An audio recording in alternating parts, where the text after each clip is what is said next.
Good evening, folks. Good evening. Can I have everybody's attention? Good evening. Thank you all for being here. We really appreciate your time tonight. This is the second of meeting that we've come to the community to talk about the reuse of the old Matoaca School, elementary school. We really appreciate your time. In a moment, I'm going to introduce our panel. We have the Honorable Kevin Carroll, who is, of course, the Matoaca District Supervisor, who was recently elected by his peers to serve as the chair of the Board of Supervisors for 2023. Next, we have Nick Fight, who is our real estate development and housing coordinator with our community development department. He's going to assist with tonight's presentation. And next to him, we have Magna Westerhout, who is the multifamily housing sector leader for Mosley Architects, who has some good information to talk about in terms of the potential use of the old school. I also want to mention we have the principal for Matoaca Elementary with us tonight, Melanie Jasinkowicz. She is here tonight. If we realize that for many people, she's in the back of the room, just waved her hand. After our meeting tonight, if anybody has any interest in seeing portions of the school, learning about this facility, she's available. We realize that this may be the first time that some of the folks here tonight have been inside this new building, so thank you for that. Tell you a little bit about the format. We welcome all the people who are here in person. We also have a virtual audience tonight. We are streaming this meeting via Facebook Live, so we do have people who are tuning in from home and other places. After the presentation, we're going to break to a Q&A session, and the panel tonight will take any of your questions. We're also going to be taking questions from the virtual audience and kind of alternating, so we'll be fielding those up here as well. So just a reminder that we have a lot more people than just those in the room tonight paying attention to this topic. But anyway, I appreciate that. I just want to take just one more second. The slide that's up on the screen now, we like to take opportunities like this to let folks know about all the different ways that Chesterfield County works to communicate and engage with the county. We try to make that very easy for you. We have a website that's called chesterfield.gov/connect with us. If you have a smartphone, either now or at some point tonight, or we also have handouts that have the same thing, you can use your smartphone to scan that QR code, and it'll take you directly to that site, and you can subscribe to any number of products that we put out. But anyway, without further ado, I'm going to hand things over to Mr. Carroll, and we'll get things started. Thank you. Thank you, sir. First of all, I want to thank everybody for coming out tonight. You know, we held another community meeting a while back, and we certainly didn't have this turnout. We had a good turnout, but this is even better. You know, we're not trying to do anything surreptitiously at the county. We want to make sure we're transparent with the community. This will be the third community meeting, believe it or not, on this topic. The first one was held back in 2019 when Steve Ellsworth was on the board, and it was actually held at the old school when it was still in use. And some of the ideas that were proposed at that meeting were incorporated in to what you're going to see presented tonight. But this is a community meeting, and it's about getting input. You know, and we want to share what we believe could be a vision for the school. It's an historic part of this part of the county, which we want to try and preserve. We want to improve the grounds behind the school and make it a better park with more amenities. Maybe it's a pickleball court, maybe it's horseshoes, maybe it's just a lawn that doesn't die in the middle of summer when it gets hot. And then we want a community space in that school that we can use and it's easy for us to access and can host Parks and Recreation program, other events, maybe a birthday party that's too big for your house or something else like that nature. These are broad concepts. The specifics of what they look like it's lots of possibilities at this point.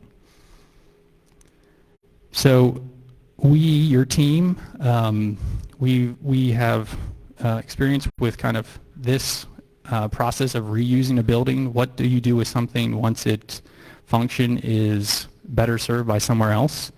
And we've kind of put together this just general concept of housing, park space improvements, and interior community space.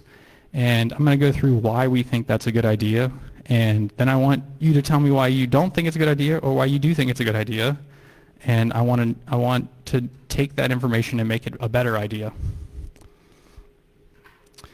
So the U.S. Census Bureau, it divides the whole country into geographic areas that are how they measure what people are where and how they collect their information, income, household size, all of that.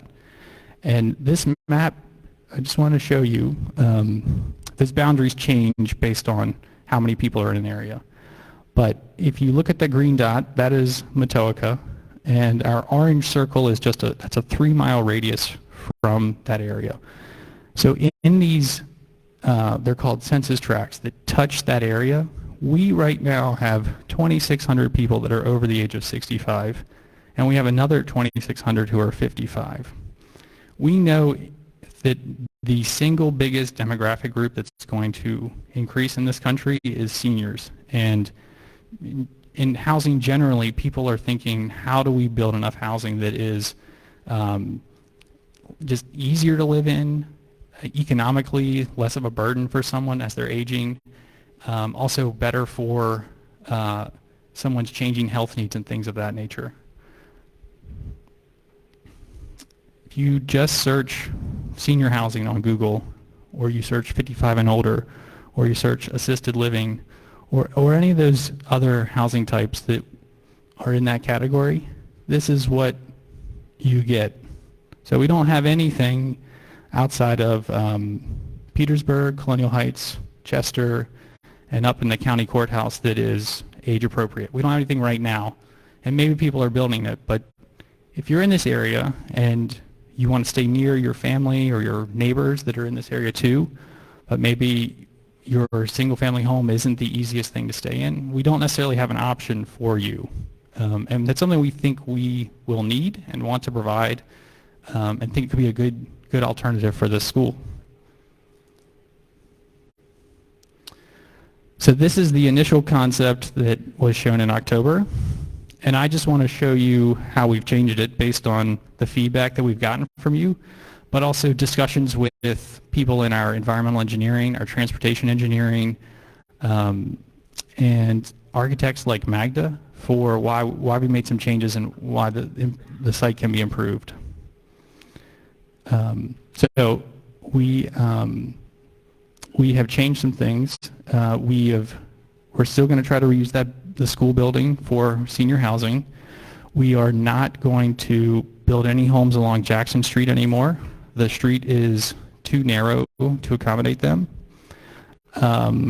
We only are going to build 2 new homes on Lee Street where the lots already are, and we're going to make some additional park improvements because we have extra space.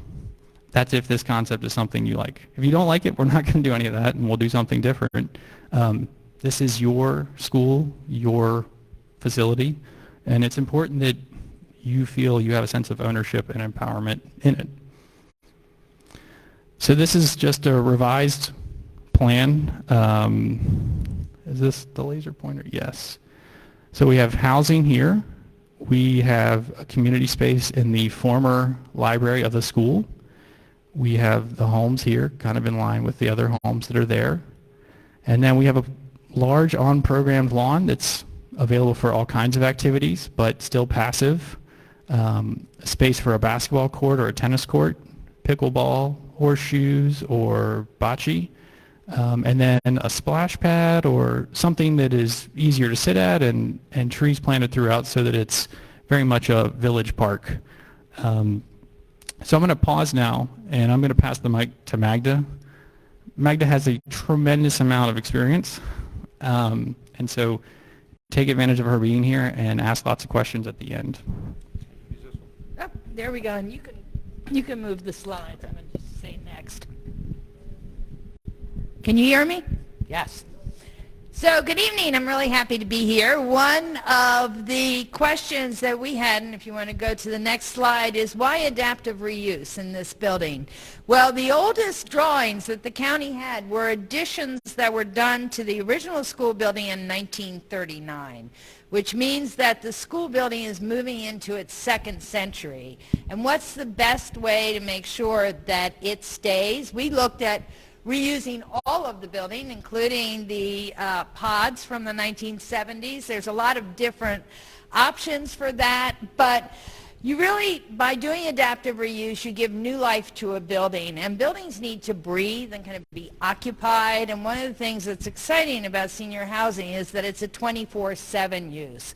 From an architectural perspective, the historic building has a great presence on the street, nice big windows. It really speaks to the heart of the community. And the hope would be by repurposing it can be retained, restored, maintained, and utilized for people in the community in a different way, not as a school, obviously, because our needs are different, for the next 100 years. Often adaptive reuse is the most economic and expedient way to save a building. It is, school buildings are very different today than they were 100 years ago, but those classroom units work out well as apartment units because they're deep, they have a lot of windows, and they're not as large as today's classrooms. One of the things that senior housing does is allows today's renovation costs to be paid by future tenants. It's a building that has a cash flow so that it doesn't just sit there and only be used once or twice. Go ahead, next slide.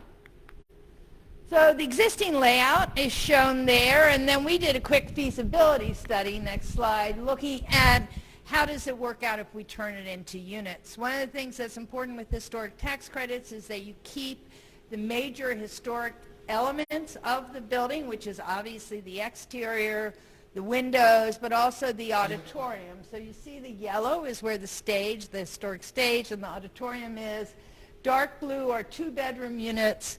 Light blue are 1-bedroom units. And then here, this very kind of beigey, it looks like here, the library was envisioned as a community space that could be used both by residents in the building, could have handicapped access directly from the parking so that you would go up a ramp to get in there, so that it could be closed off for the apartments but be used for other people in the community to utilize.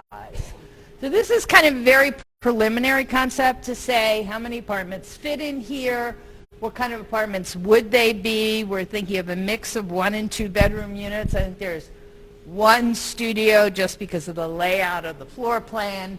So this shows 41 total units in the existing building, 23 1-bedroom units.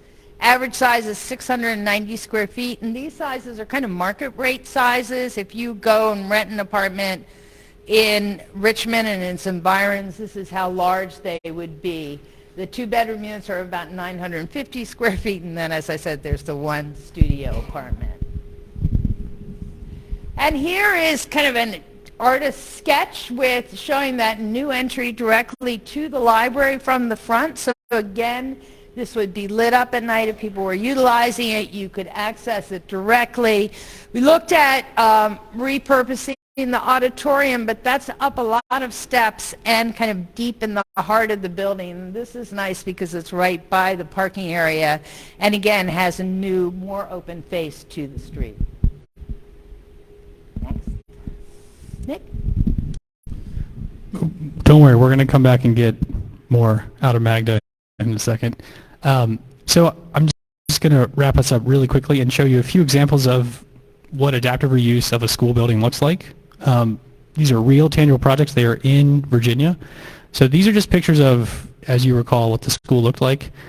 We've got a picture in the pod, picture up there of the stage. But the building schools have moved out what they had in terms of equipment and materials and furniture, and we have taken steps to just secure the property and keep the systems on so that the building doesn't deteriorate.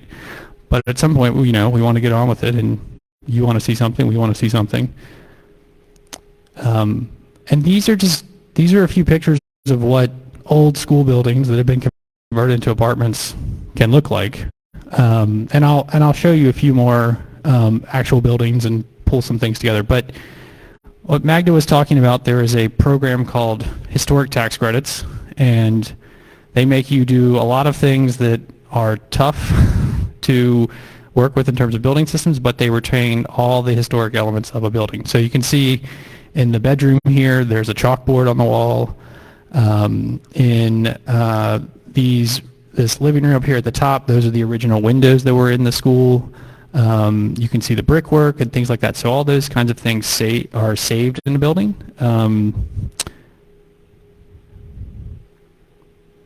So this is one of the schools I wanted to show you. This is a school in Vinton. Vinton is the town that Roanoke looks down on. It's right next to it. And this is a school that it has very similar layout to the Matoaca School. And you can see it from the front facade, kind of those larger 30 by 20 classrooms in the top. And if you look over here on the side, you can see this is a typical apartment layout. Walk in the door, you've got the windows, you've got a kitchen, a bathroom, washer, dryer, closet, bedroom, all of that. And this is the pictures that are a little bit larger than I just showed you, but of what the units look like on the inside. This is Cape Charles. This is the old Cape Charles High School. Cape Charles is a town that is 3.5 square miles. It's on the eastern shore of Virginia. There's 1,200 people that live there. They had this school building, and there are about 17 apartments in here. But what's really great about this building, and it speaks to the park that we're trying to, include, it looks out on this village park. So this is a green space just for the people in that town. It has a small field. There's a walking path throughout it. This is a picture kind of on the ground looking back at that building. But there is a small gazebo here, and then kind of next to the building is a playground, a basketball court, a tennis court, and some exercise equipment outdoor. So this is the kind of park that I think we are thinking about, one that is much more for the neighborhood amenities, not necessarily a destination park with, say, a football field or baseball field or things like that. So if this is something that is of interest to you guys, we have a public survey, and about 80 people have responded, and we'd love to hit the century mark and go even higher. So please fill that out. Let us know what you think. My email address is about to pop up, and please let me know what you think there too, or call me. But if this is some concept we should continue to drill down on, then we will do that, and come back to you and say this is what the broad concepts are. Now we can get specific about how many units, what specifically goes in the park, what order things might happen in. But I just want you to know, kind of, once the concept is vetted and something you feel comfortable with, we move on to the process of surplusing the building, which has a public vote between the Board of Supervisors. Then we go through the rezoning process and the subdivision process, which involves meeting with our planning staff, and again, a planning commission vote and the Board of Supervisors vote. And then we will do another thing, which was draft a request for proposal, which basically says we want to develop this building, and here are the constraints that the community has dictated will be in that redevelopment. And then we put that out for bid, and people will come and submit bids to us. We review those and we'll negotiate with them, and then we enter into a contract with the developer to build it, and then we're off to the races in terms of them financing it and us making sure it gets built out in a timely fashion. But the first thing is to get you on board, get your feedback, change, amend, improve, whatever we need to make the concept something that you feel like you can embrace. So I'll just stop there, and we'll have questions and comments. Remember, there's people at home, people here, and I'm going to put this back up just so we have it for a reference. But if there's any slide you have a question about, we're happy to go back to it. And thank you for being here and listening to us, and let's do some questions.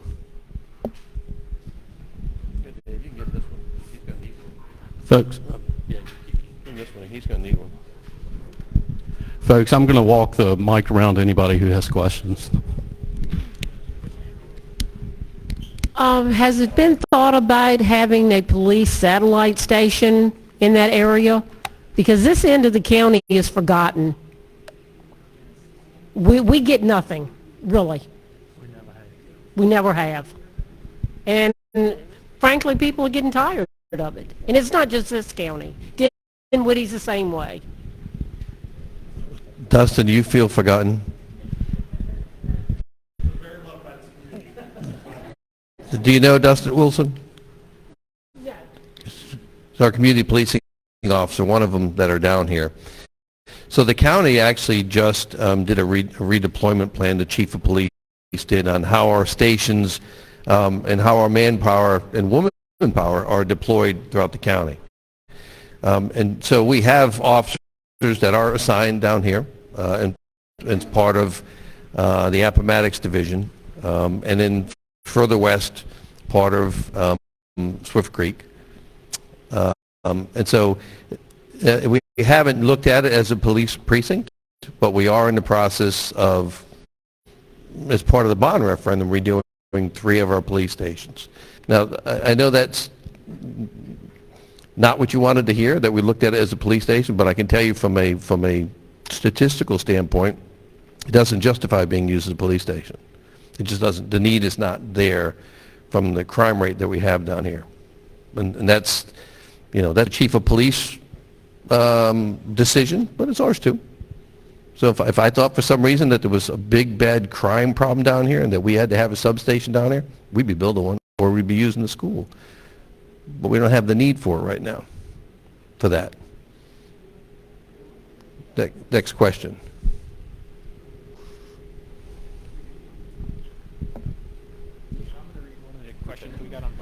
We're going to do a virtual question, then I'll get to you. This is a simple question. Has anyone done a study of the traffic impacts and how that will change in the area, and will sidewalks built? So yes, the comparison of average vehicular traffic here with 40 apartments versus the school, we have a seventh of the traffic going in and out of there. There won't be any 8 a.m. peaks or 3 o'clock peaks either, so there'll be a lot less cars there. And then will sidewalks be built? Yes, we are hoping to build sidewalks. As you can see, the kind of the brighter white line is a place that is easy to walk. Next question. So my question is about using it as the senior living. So you're talking about how we have 2,600 people over the age of 65, 2,600 people over the age of 55. So you're looking at roughly 3,200, 3,300 people in 41 units.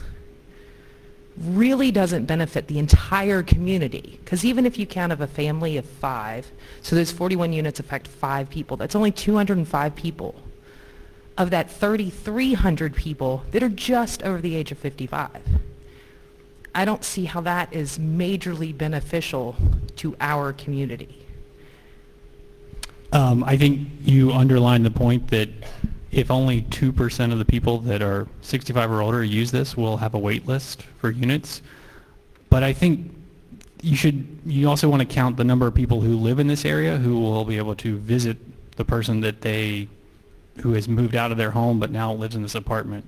So, for example, my grandmother moved out of her home and into a senior living center, but that place was hours from where we grew up, and we did not see her very much because of that. I think the hope here is that we have something that, God forbid there be a day when, you just don't want to mow the grass anymore, and home becomes too much to keep up, or it's too expensive. There's still a way to be around friends and family and people in your community, even though you may not need the single family home. But that might not be true for everyone, and we certainly know that it's not enough senior housing for everyone, but we do think, and we do know that we're going to have a growing need for senior housing, and we're trying to make kind of a range of options available for people so they can stay in their community. Maybe it's not the same place they live.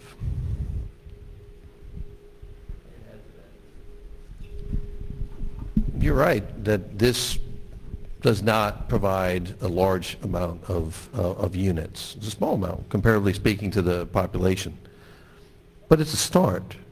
But if you look at other parts of the county, which they didn't show on the map, there are over 55 communities going out in the western part of Hull Street, up off Midlothian Turnpike, up and down Route 1, but there's nothing down here at all. And most of those other communities are being built by developers. I mean, someone has to come in, put their own money up, and decide, is it worth the risk for me to try and build something here that someone may or may not want to buy? And quite frankly, one of the things that I hear most from the people down here is they don't want new development.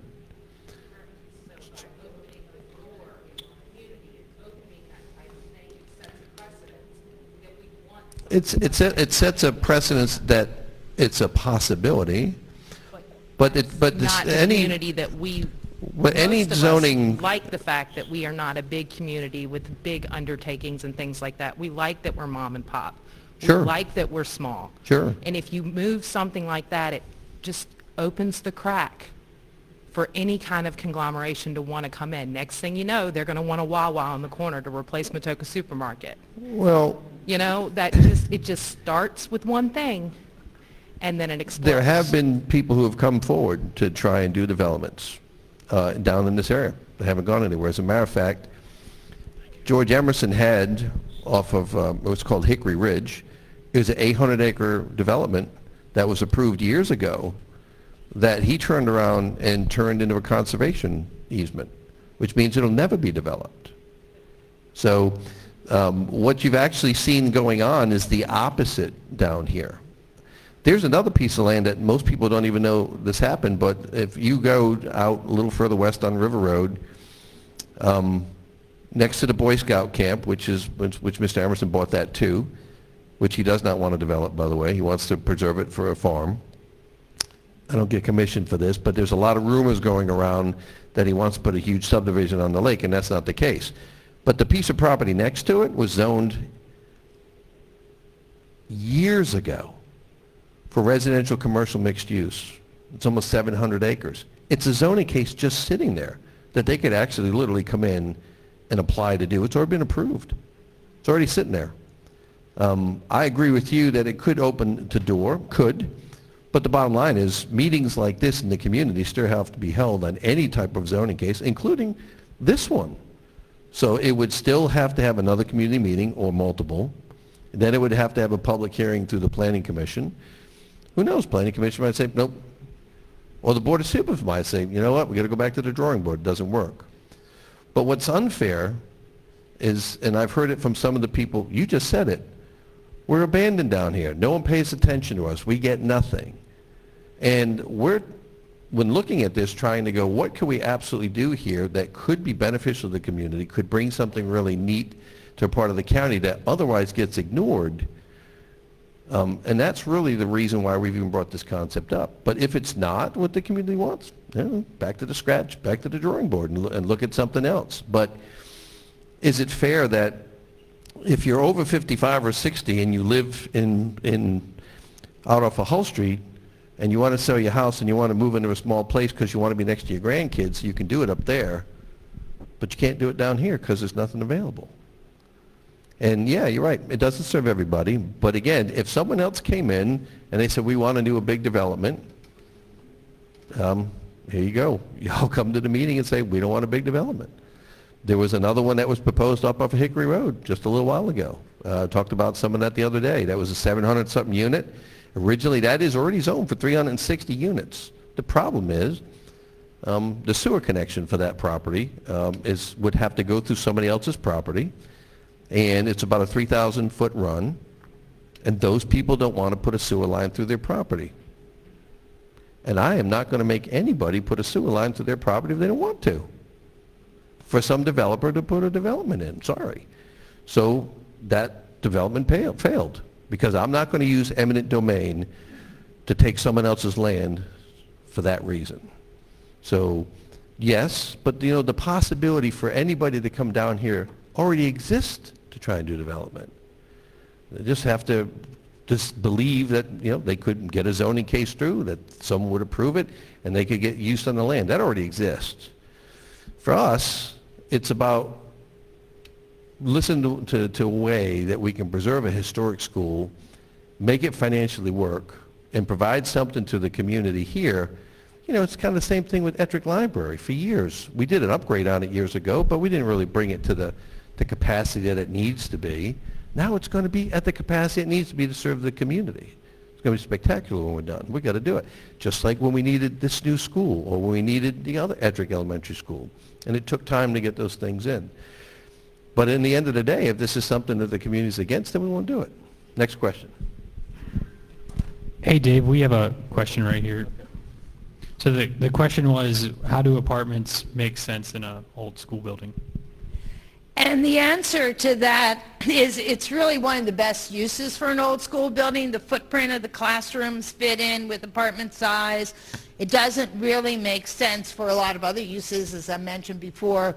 You're not going to be able to repurpose it as a school in today's world because the demands are different.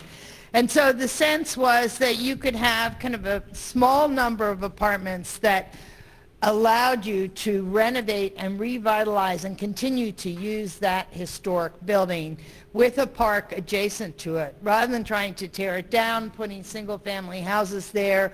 We already talked about how the single-family houses in the back, the street's too narrow, so the idea is to retain the existing buildings, and then, as was shown in the sketch, apartments fit into that.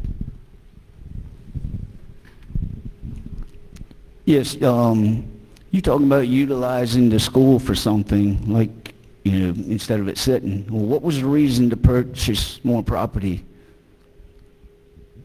Why did we build a new school? No, you purchased more property there at the old school. Oh, sure. Why did we purchase that house in the corner? Yes, it's a historical home that was built in 1916. Yes, we purchased that because we did not know what was going to happen with the site, and it makes it easier to think creatively and think expansively about things. I don't think our intention is to tear that down. We actually have grant funding which will let us move it across the street.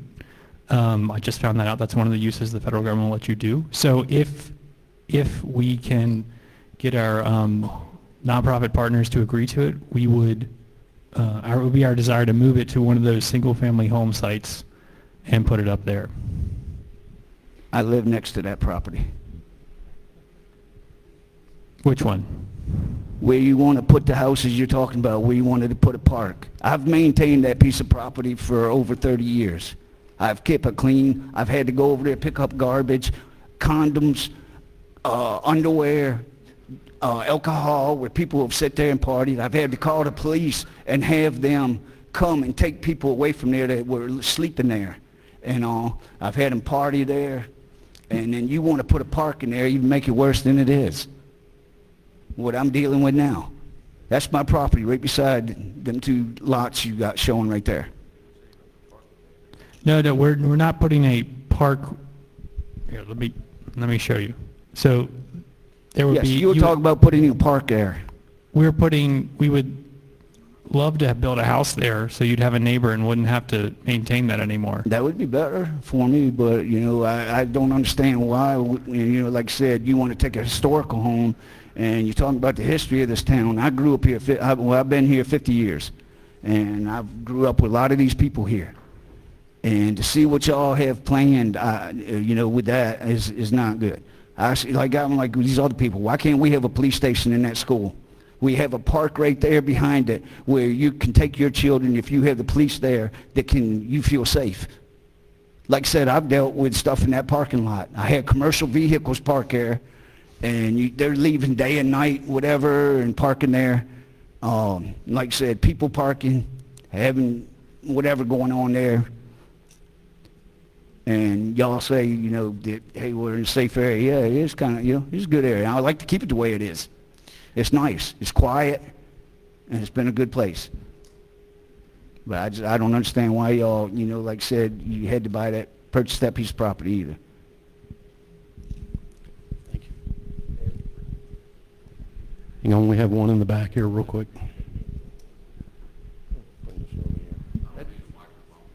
That gentleman's been waiting a long Hey, time. folks, if you could wait for us to get the mic to you, it's important for the audience that's viewing the meeting from home that they be able to hear all the questions.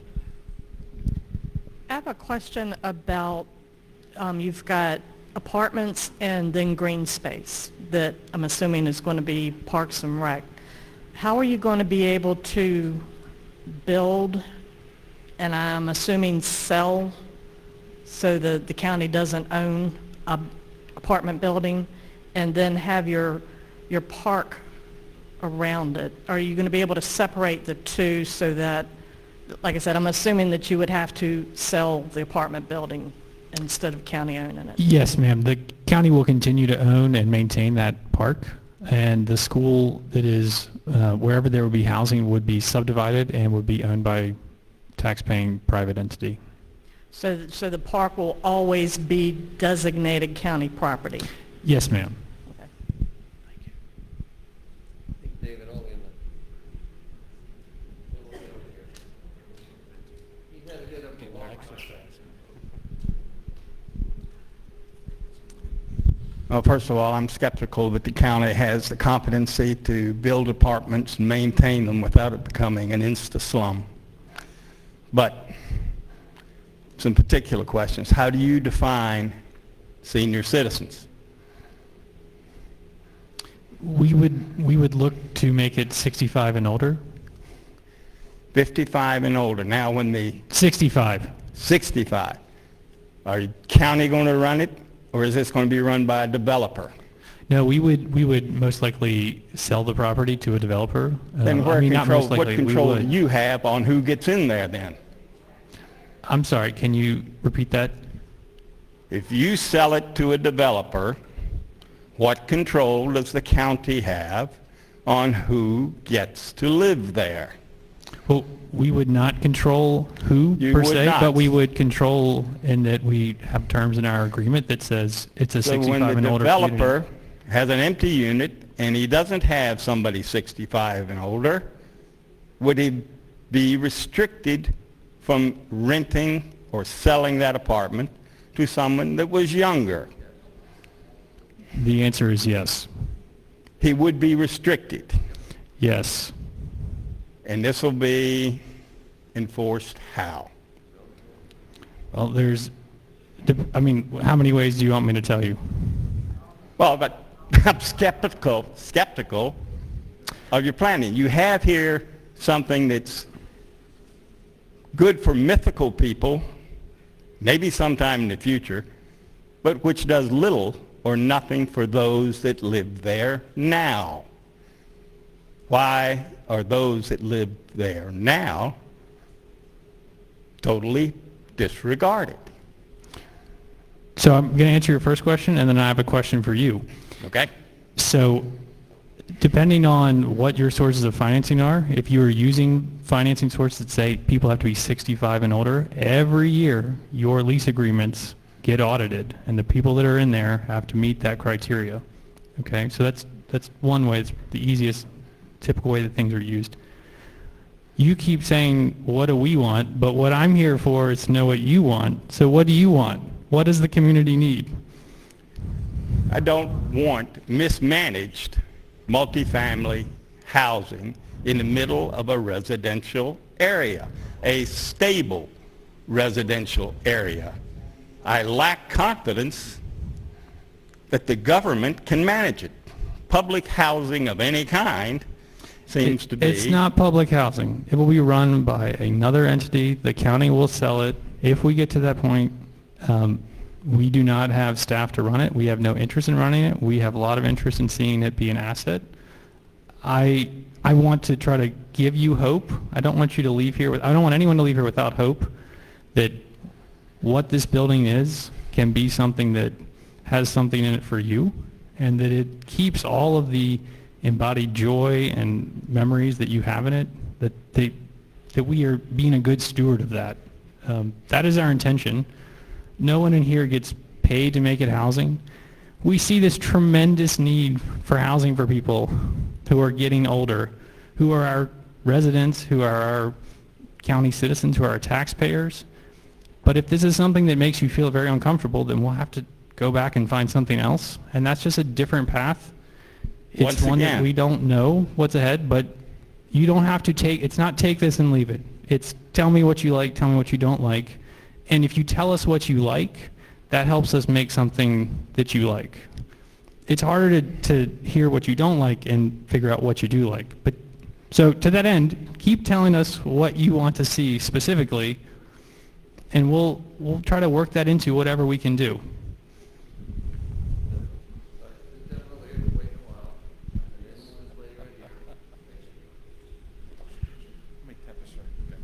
Hi, my name is Tom Owens. I'm the chair of the Planning Commission and a Matoaca District representative. I want to address something here having to do with age restriction on properties. So you all know the state makes the laws that all of us live by, and there's ordinances in the county. When this goes through the zoning process, and we say that this is going to be 65 and older, and that passes the zoning process, and it goes through the community, and it goes through the planning commission, and it goes through the board of supervisors and gets approved, whoever this gets sold to and they decide to operate it, if they decide a year from now or 10 years from now to come back and say, I don't want to do 65 or older anymore, they have to come back out to the community, go through the community for all these community hearings like this. They have to go back through the planning commission and back through the board of supervisors before they can do anything less than 65 years old. Anything that's part of a zoning case actually becomes the law for that piece of property. So if they put in there that they can't have more than 25 parking spaces and it's in their zoning case and they decide they want to put a 26th parking space, they literally have to come back out to the community, have a community meeting, go to the planning commission, and go back to the board of supervisors because they're changing the law that applies to that plot of land. So I just want to make sure everybody understands how that process works. Sir, on the other side, I'm going to catch a couple of these folks and then I'll be back.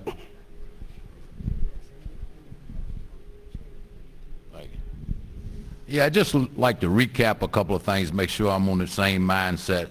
So far what I've heard is you're going to take the existing building. This is a concept from the county. So as a concept from the county, this is what you would like to have, correct? I think this is a thing we see a big need for in our community, and we see a way to make it happen and happen I get that, quickly. but now you're talking about selling the property. So, but this is a concept that the county has, okay? And the developer may say, that's not really what I want, but what controls? That's not possible. So we are setting up the terms, and those terms will be in the contract for sale. Okay.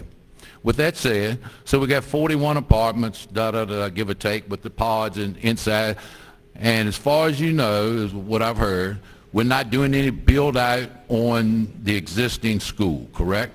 So we're not doing a build out up, down, sideways. We're using the existing structure and correct? To the knowledge that we have right now, we have not done the environmental review to test for lead and asbestos, but that is our hope, is to save the building and reuse as much of it as we can. Oh, as is, okay. Yeah. With that said, okay, I'm good. The houses that we're building outside of the property, are these single-family homes? Yeah, the two homes you see here would just be single-family homes, very much look, size, shape of what's in the community and around them. So there's only two of those, correct? There's only two, yeah. And those are going to be 65 and older as well? They could be. We had not thought to put that restriction on there.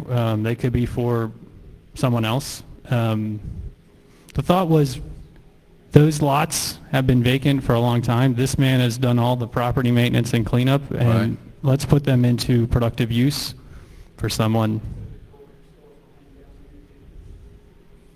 I mean, I get it, and I think it's a great concept and everything, as long as, you know, we're committed through the county to make that happen from a developer. I mean, I get it. It looks good here, but when a developer gets in there, we got to have another meeting. I agree with you. Okay. It's a great question. Part of what Tommy, the planning commissioner, talked about is the fact that, and this is a concept, if this would to move forward, all of those details would be worked into the zoning case itself. Those restrictions would be there to say that this is all you can do, A, B, C, and D. You can't go outside of that. You have to preserve this the way it is, and it would be very comprehensive to do exactly that, to prevent a developer from coming in and saying, I want to change that. Because guess what? Once we do that, they can't change it. They have to follow what the zoning case says, what the architectural controls are, you name it, and that would all be baked in. And again, there would be plenty more community meetings before it even got to that. So that if there was something, you go, no, I don't like that. Okay, that's why we have the meetings. And right here. Okay. God, that's not a good concept. All this smoke and mirror stuff that we're seeing with all these pretty pictures about this proposal, what's going on here. I've already talked to a lot of my friends in this community, and I can wait to hear from somebody else who wants to say their piece. But I feel we don't want this housing project in the village of Matoaca to house 45 seniors with potentially 8 to 10 extra people in the home as well, because we know that the aging population today, most grandparents are raising their grandkids. That's statistic, that's a fact. So we're taking 45 houses or people and turning it into 100 or so people in the building occupying the area. First, I don't see how this is going to help the economics of the little town of Matoaca grow at all. They're seniors. I don't think they're going to take the walkers down to the store and buy food. Now, my proposal, the senior thing is a great concept. We need to find a piece of land, not in the historic heart of Matoaca, the little village, the mill town that was founded from heritage in this town. Okay, we want to leave it like that. Now, I'm all for the seniors. I don't know what we're going to do with this piece of property over in front of the Dinwiddie, Matoaca High School, the old school, proposing hundreds of units of single-family dwellings, blah, blah, blah. We need to find a piece of land like that that could put a senior facility that would really take care of the seniors, not 45 seniors, but seniors. They have senior residents. You see the pictures of the ads all over the television where these wonderful senior living apartments are. Hundreds of seniors where they really can get engaged in it. Not 45 in the little town of Matoaca, right on the main road, the only road we have. That's not going to be a safe place to travel. So let's go find a place and do something for the seniors for the good of Matoaca. Take this piece of property right here and take that school and leave it as it is, but utilize it like Dinwiddie County, for example. I teach over there at the high school, and I just talked with Mrs. Pittman on the Board of Supervisors, or the school board this week, who's getting me data to back my plan, which I'd like to see, is you take this building, and you've already stressed about the wonders of the library. You're bringing out the good points where we really don't need anything else. Yes, we do. You're going to build up the library. You've given us a fire department. You won't give us any police. But they took that facility and turned it into an enhancement center. And it is thriving. And Ms. Pittman, thank you. Ms. Pittman is putting the data together for me right now in Dinwiddie. And even is close enough to since I'm such a wonder from Matoaca, that Dinwiddie, the northern end of Dinwiddie, could even possibly utilize our facility as well. As they have to go halfway out, number one, to use that property. They do it for weddings, birthdays, karate class. I'm going to get the data is self-sustaining, that building. It's taking care of itself. It's there for community. It's still the integrity of their community. This village wants Matoaca to stay downtown. One of the last things we have is a historic little town. That's what we'd like to see, and I don't want to step on any other seniors in the room. I'm getting there.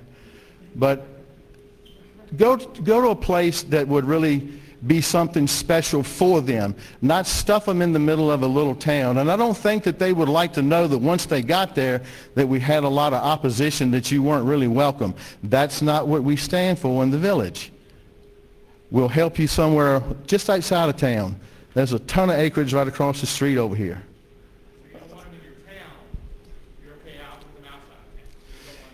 The district of Matoaca is 270-some square miles, what he just said. So that encompasses us, okay? I think you're missing the point. We're willing to do it.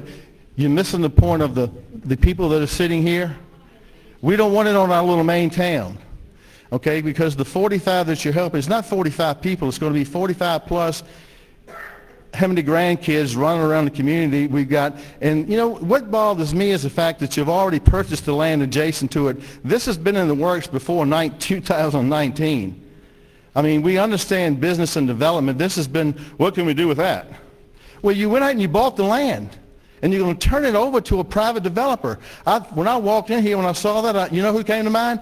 George Emerson. He has developed everything in Chesterfield County. I know George well. I've traded with him. And one of these private developers, once you go through your process to get this smoothed through, you're going to turn it over to a private businessman who's going to have plenty of lawyers to skirt you on every issue of who he's going to put in there, what the HUD acts. This is fair housing. You're going to tell, well, you're 60, but I'm not renting my space. What's he going to do to it? Is he going to dump it, sell it, go before rezoning, or does it come to a slum again? I think this gentleman was trying to say that. Y'all are smoothing this through the county, through zoning, to get a private developer in here to take it over. We don't want the private developer. We don't want to have to fight with the private developer after you're gone. And we're not going to be able to find out the people in the houses if they don't honor the 65. How am I going to go in and go, let me see your card. How old are you? We won't be able to do that. It will be easily taken over by a private business after you guys have allowed this to come into the heart of a mill town with people that don't want this, not right in our town. Outside of town, I'm pretty sure Mr. Stewart will dig all the footings. He'd be thrilled to get all the concrete work. I know him personally, and I know that he would love to get that contract. And the host of us that would be willing to get involved to help that part of our community. But downtown, let the people come to a community and use it as an enhancement that said that Chesterfield stepped up for Matoaca. We've got our little area that we're using. We can put anything we want. We can lease it to you, rent it to you. It's a good thing. And I will have the data. It's working in Dinwiddie. They didn't do that. Poor Dinwiddie doesn't have a senior housing company. They got a nursing home. But we don't want 45 senior homes to be disguised as a slick developer putting something in downtown Matoaca. I think that's the part that is scaring the rest of us, that we know big business. We know it's got to go through you guys, county planning, zoning. I've fought you before on Little Matoaca Road just trying to get a couple lots to build houses on. You put RPA floodplains on me and blocked me. We know government. And what you're wanting to do is smooth this through to get a developer to come in and pay the county, and you guys get the money. You'll have some money to take care of a park if it's sold to that. And I think the rest of the folks also are worried about, you know, I live 600 yards, well, I don't know, 300 yards through the woods right here. And that park down there, and you're saying that you're policing that for the noise and the trouble with the basketball and stuff. I'm a half a mile through the woods, and I can hear the stuff until late night just there. I don't think our senior community of Matoaca is quite, and I'm not quite there yet, but I don't think they're going to want the bright lights and basketball at 11 o'clock at night and the hub of activity. Not taking anything away from our policemen, but who's really on this end of the county going to monitor that and help us keep it down? You're saying that you were on the force, and you know what? I'm here to tell you it ain't working. The first thing I need you to do is address Matoaca Road and change it from 55 down to 45. I need that done right away. So my proposal, I'll recap it for you. So you don't. We don't want this. We'll take the seniors somewhere else, close by, but not in the heart of our town. And we'd like to take that into something that will benefit our little community by seeing the basket weaving classes on Tuesday, the needle point on Thursday, where the community can come and go and feel like it's a community. And if I'm stepping on toes, I'm sorry with that, but I believe we could utilize it as a small town community more so than fighting with a housing project. Thank you.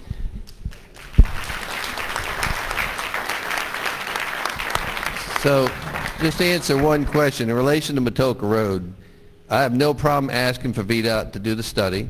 That is not controlled by the county, it's controlled by VDOT. But they have to do a study, and they have to, and I'm going to tell you the way it works. They look at the median speed that people travel on that road, and that's how to determine what the speed is. All I would tell you is if people are going 70, slow down. Seriously. I look. No, I'm telling you that.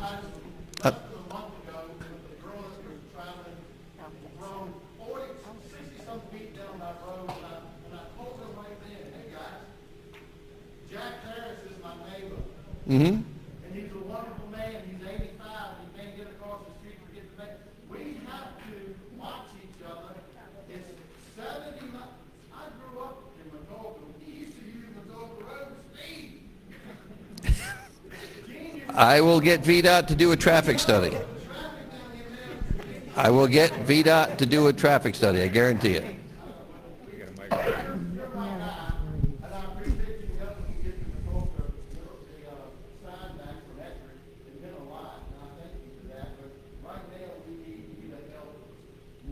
Well, that's why we're here having a community meeting.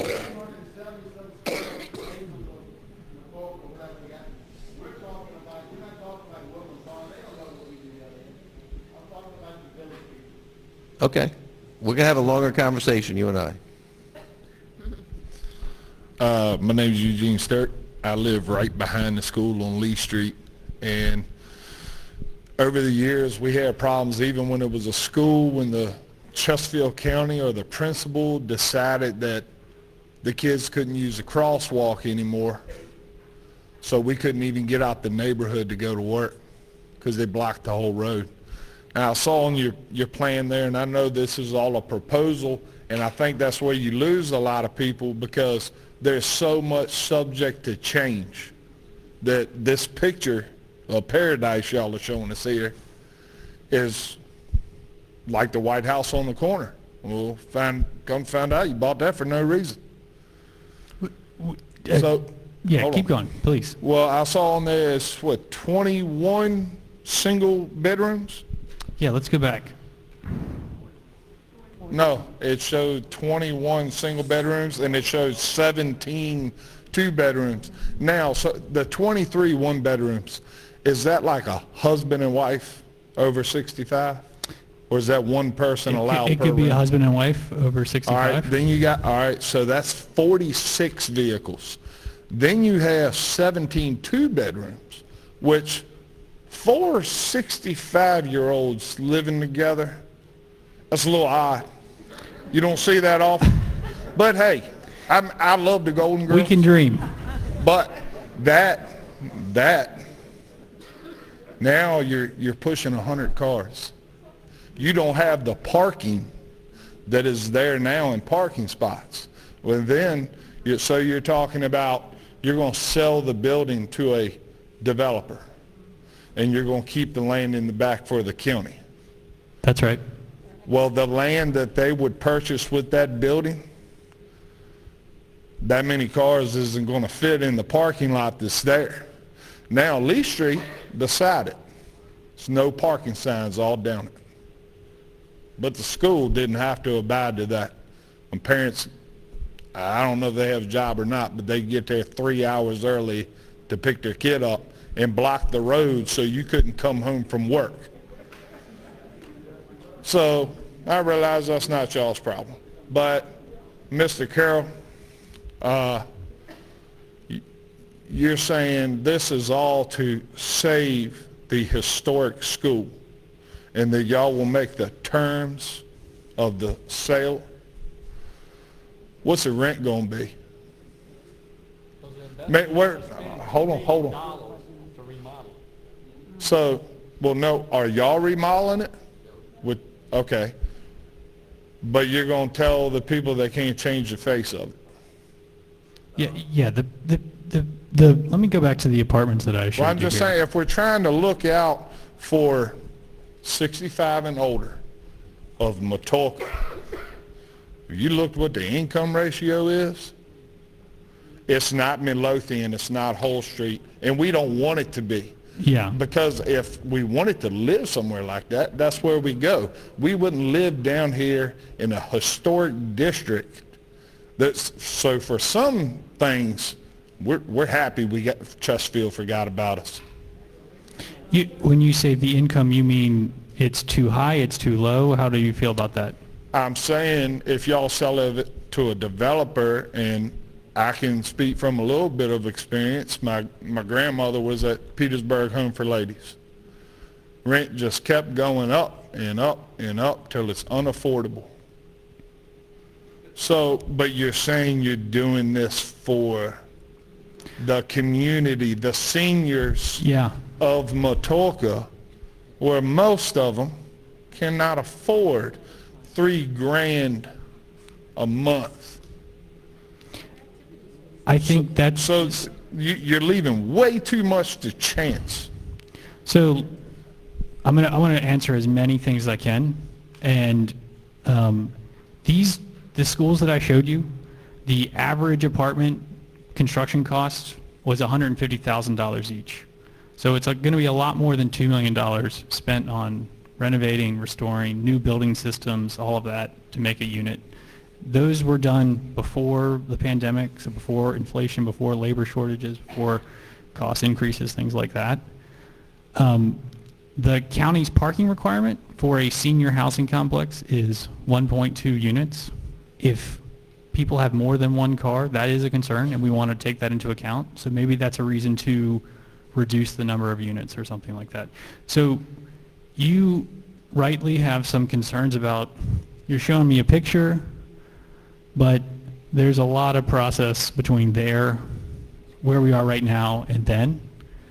And tonight, the big three things to focus on, the building blocks to start with, are, can we add a community space to this building? Is that something that is popular? It sounds like some people say there's a real need for it. And what we've got in this initial just very, very early architectural drawing is 2,700 square feet in that library. That library has a 10-foot ceiling. We put all the, and this is getting real specific, we put all the mechanicals, all the HVAC stuff in the ceiling, so we have a lot of room in there. It could be 2 rooms. It could be a room like this that has a wall that can be moved. It could be, in some of these spaces that are in beige, maybe there's an office for a police officer to stop in and have something. Those are the kinds of things we don't quite know yet, but you guys can tell us these are the things we want to see in it. The 3 building blocks here are a park that has recreation amenities. Recreation amenities meaning like a basketball court or a pickleball court or a splash pad. A building that has housing as the primary function because the building is well suited to be able to be converted to that, because there is a large need for that, and because there are ways to get financing for that that can make the rents affordable for seniors. And then the third thing is that community space. And if that community space, maybe it's not there, maybe it's the end of the wing, those are all things we want to drill down with you. And maybe it's not a space for basket weaving and the other crafts, the gentleman here. You haven't answered any of my questions. But maybe it's a daycare space. Maybe that's what the community needs. But wait, it's 65 and older. It ain't no kids. But we can do multiple things with this building. We're trying to leave space. But you haven't answered any of my questions. Well, tell me your question, because I'm so sorry. I want to answer them. If y'all are going to dictate what a developer can make the outside of it look like, yes, then I feel like you should be able to say, well, you can't rent it for more than this. And I think we have some latitude to do that too. Because this is not Midlothian, this is not Whole Street. And the average person down here doesn't have that source of income. And you don't have the parking, by the way. You got me there. Not even close. But, okay, well, we can't, where are you going to put the parking lot? We- You going to tear down the World War II memorial out front? We're not going to tear down the World War II memorial out front.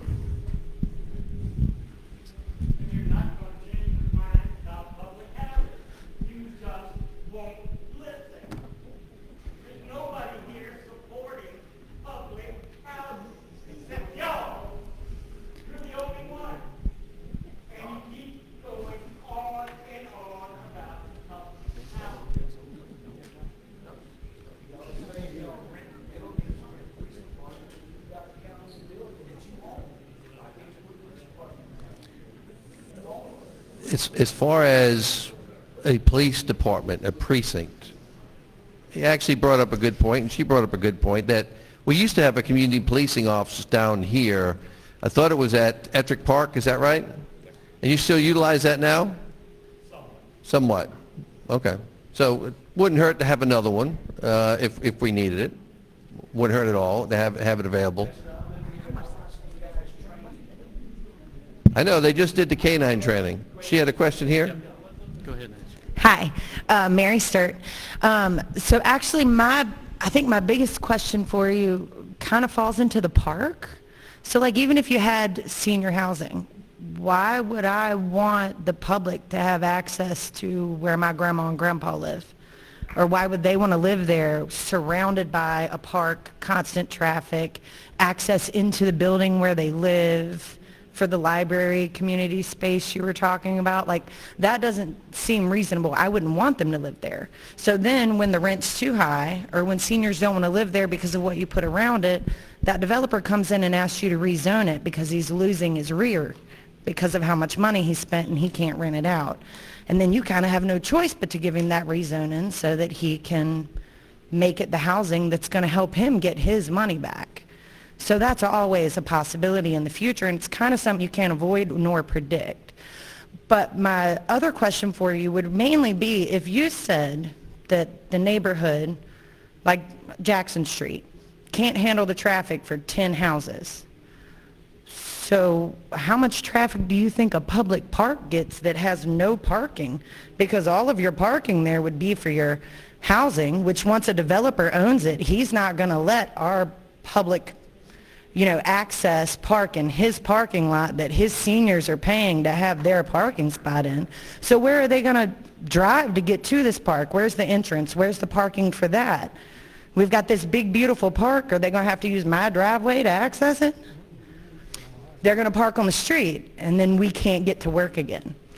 So Jackson Street, it's not an issue of parking. It's VDOT. If you are to build another house on that street, you have to make it much, much wider. And Well, so I it get takes that, but space so where from other is the properties. parking for the proposed park area? The parking that you see here? Which I can't see your green dot, I'm sorry. No, it's okay. Oh, See okay. here? So that little parking lot is for all of that big park right there, and you think that only 20 cars are going to be at a public park at one time? We are hoping that this park is something that people that live within walking distance will So you're use. going to build me a park, but nobody else is going to use it unless they can walk there? Other people may use it. I mean, because I appreciate it, but I got a yard, I'm good. Okay, I hear you. So, Yes. To kind of recap what everybody has said, especially this gentleman, I like the idea of the enhancement building. If you want to do something for people who are, I am 65. I'd love to see a place where I could go take art classes. I could, the community, we could get together. We are a small community down here. All of us have been here. Our great-grandparents, our grandparents. We all went to school together. We raised our children here together. You outsiders don't understand that. You don't understand because you look at the big aspect of it. You look at the profit aspect of it, of what the taxes are going to bring to Chesterfield County. Right. I travel to the northern end of Chesterfield County a lot because that's where my daughters live. Okay? It is busy. You are going to create traffic that we are not prepared for down here, nor do we want. And you talk about we don't need a police station down here. Well, maybe not now, but you are developing down here. There's a new development on Holloway Avenue. There's one coming right across where my mom lives on River Road and Graves Road. Okay, it's coming because the northern end is running out of space. And we don't want it. Plus, yes, you are talking about a huge economic difference. We are working class middle people. We are not professionals. We cannot afford $400,000 houses. Okay?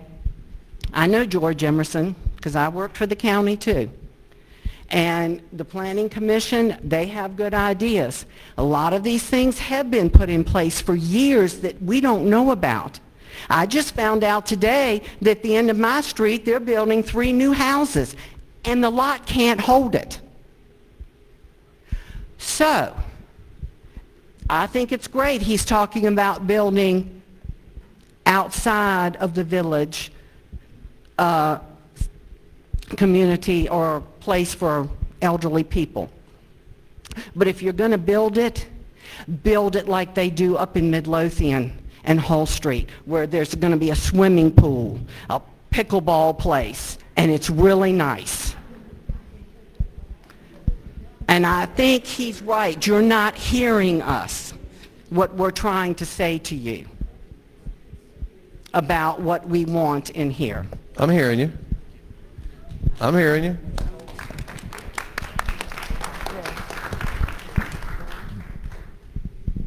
Okay. I think y'all are just trying to sell us something that looks really good, but then y'all are going to all leave, and we're going to be stuck with it, and we don't want it. And that's just it. We don't want it. I mean, that makes no sense for down here. And the people that are, but the old people, for us old people, there's no store, grocery store. There's no drug store. There's no facilities. There's no condition, no nothing for them. They're going to have to drive everywhere they got to go to find a grocery store or something. They don't like driving, and we don't like them driving much, and they can't walk to anything. There's nothing here for them to walk to. And as far as the park is concerned, who's going to maintain the park? And how many policemen is it going to take? I mean, you're asking for trouble, and we don't want it. Well, I'm Jack Dance. I've lived in Matoaca most of all my life. I have one concern with this whole project. You'll keep pitching to us, it's for the seniors in the community, the seniors in the community. You turn it over to a developer and he builds it, you're going to have people from New York, Virginia Beach, Petersburg. We probably won't even get a chance to get in it because it'll be a waiting list at that time. And you can't promise us that, oh, we're going to build it for your community. Hogwash. You're building it for a developer to make money. And Chesterfield County. It all comes down to the almighty dollar because you cannot promise us in 5 years I can get a spot there or anybody in this room because a developer's not going to hold it for anybody. He's going to sell it and rent it as fast as it comes down to anybody that's 65 and older. And if you can pay the rent, you got a room. So I don't disagree with anything you just said, but I will say this. We have not, and I'm telling you the God's honest truth, we have not talked to a single developer about this, not one, okay? This is, when we started this meeting tonight, we told you this is a community meeting to get input on a concept. And that's exactly what it is. There's no backdoor agreement. There's nothing that no one's been talked to about saying, we want you to come and do this. That's why we're having this community conversation, to get exactly the feedback we're getting tonight. No contractor, I am telling you, has been contracted about this. Well, the rumor mill is an interesting thing, okay? But I am telling you that nobody has, to my knowledge, period, has been spoken to about doing a development here? Nobody. And if I find out someone was and I didn't know about it, they're going to have a problem. I get it. I get it. Look, I was the same way. Same way. I get it. You had someone else had a question over here. Yep. I wrote it down. Okay, first of all, there are already facilities in Dinwiddie, Colonial Heights, Petersburg, and Hopewell. There is a park across the river and one in Ettrick. That's my first point. What is the current status of the sewer and water lines? I've been doing a deep dive on Magnolia Avenue, and they're building 4 houses, trying to decrease the buffer so that they could build 4 all the way up to river. And there's loads of problems on Magnolia. What is the reassurance that y'all can give us that the water and sewer is not just going to explode once all them people start flushing stuff down the toilet? Yeah, okay, and the community center, I would like to expound upon that just a little. Maybe some sort of event facility, some homeschool classrooms, like where homeschool groups can come and get together. There are 25 school-age children on Magnolia Avenue alone. I can only imagine how many there are throughout the county, as vast as it is, and we keep on adding. So the landscape of the county is going to get younger as we go further and further into this. Yeah, anyways. So water and sewer, main question. Yeah. Thank you. So, go ahead to the water sewer. Yeah, the water and sewer, there were 575 kids in that school, plus another 75 teachers and support staff. So there's a lot of pipe to flush for that few number of apartments. I don't know about your situation with the 3 lots that you're dealing with, but we can find out if you give me the address.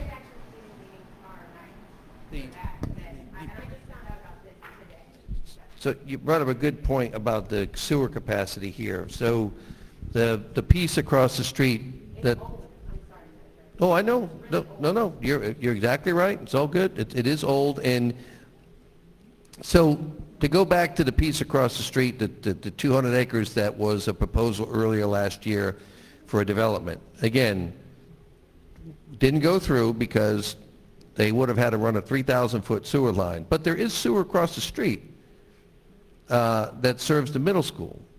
And so they came, again, with another proposal and said, well, how about if we tie into the sewer across the street? I said, can't do it.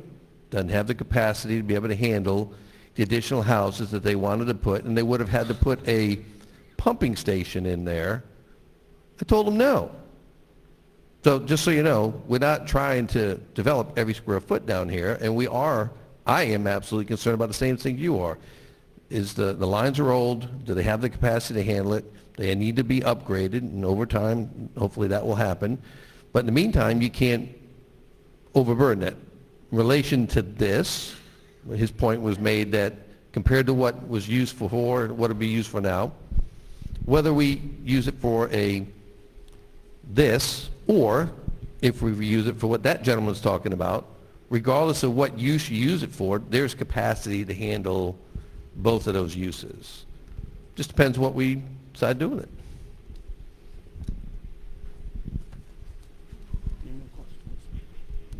I'm gonna take one of the questions that was talked about online. And this says, is there going to be a walking path? And yes, there's going to be a walking path. All right, I just wanted to say I'm on board with Mr. Porter. Which one's Mr. Porter? About this Okay, center. thank you. I know who he is. Because I've done well for myself over the years, and I couldn't afford no $3,000, $4,000 a month to live in an apartment to be near my family. Are you saying, do you mind if I ask a question? No, I'm just making a statement, I guess. Okay. I think we need to go the route he said. The county should keep the building, refurbish it, and then they can rent out parts for parties and other things and have other functions there to help maintain it. Like he said, the one in Dinwiddie actually supports itself with where people use the building all the time. And that will keep it as it is in any community, because like you said, it's got a full kitchen and everything, and so you can have parties there, and y'all could even have staff that would come there sometimes and help out when we rent it for stuff.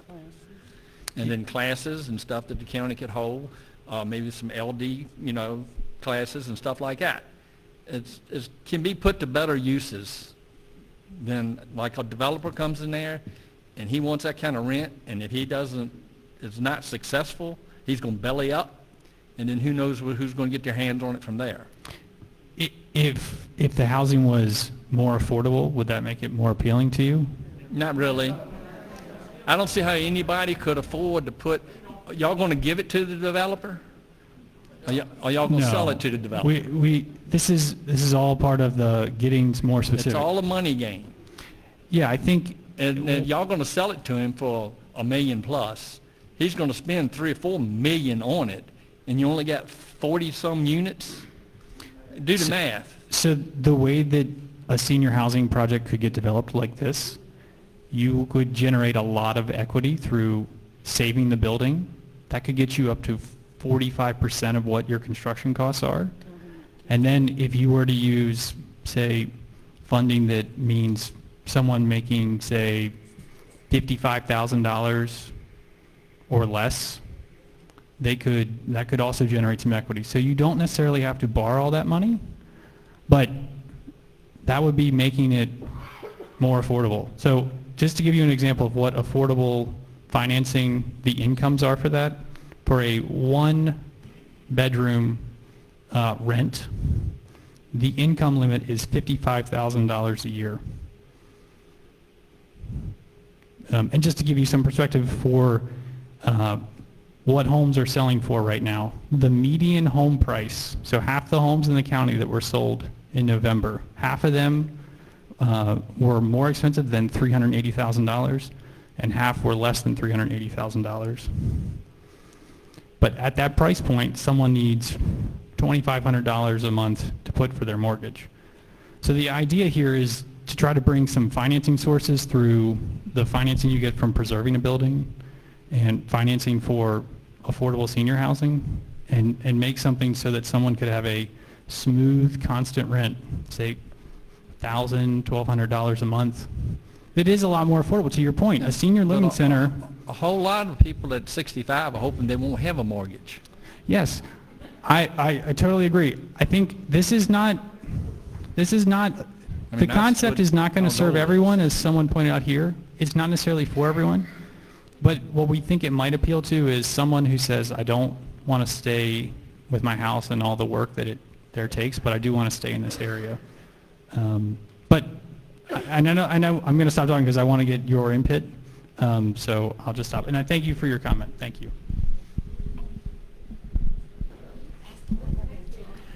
My name is Berlin Langford. I actually live right in the middle of the project right there. So that's available if y'all want to buy that too. But I've done a little bit of building in my career, and something you haven't touched on is this is a historical building. Has it done an asbestos test on it? We have not started doing that because that might cause some pullback of tiles and things like that. So we've not wanted to kind of get into that yet. But that would be lead-based paint test done on it? I'm sure there's lead-based paint, and I'm sure there's Tear the thing down. You tore the school down that was here that was built way before that. Tear the thing down, sell J.J. Sturt the whole place, and he built some nice houses over there.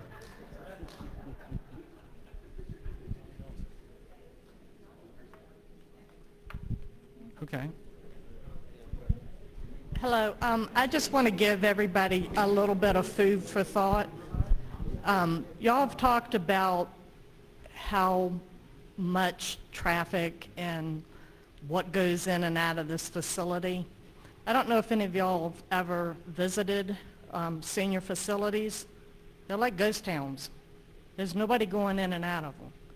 And a 65 and over facility would create a whole lot less traffic than a recreational building, or if the whole thing was a recreational building. I know Ettrick and Bensley both, they have recreation centers, and they're constant. There's constant traffic in and out. So before you nix the idea of senior housing, you might want to go visit some along, anywhere, just to see how much traffic flows in and out of them, as opposed to this is a big building. There's a lot of things that the county could put in there. So food for thought is always watch what you wish for, because it might not always be what you want. Folks, I just wanted to do a time reminder. We are just past 8 o'clock. I know the meeting was scheduled to go from 6:30 to 8 o'clock. Anyone else have any questions? Look, I just want to say thank you for everybody coming out. Regardless of what you think, I did absolutely listen to everything that was said tonight. And as I said before, there's no developer that's been spoken to about this. This is a concept. That's why we're holding community meetings. I don't know what the next one will be, but I'm sure there's going to be more before we're done, because we may come back with a totally different concept on the next one. But I appreciate, seriously, all of the input tonight. That's why we hold the community meeting, so we can actually get the will of the people. So thank you very much. And there's a tour of the school if you want to take a look at this great elementary school. Thank you.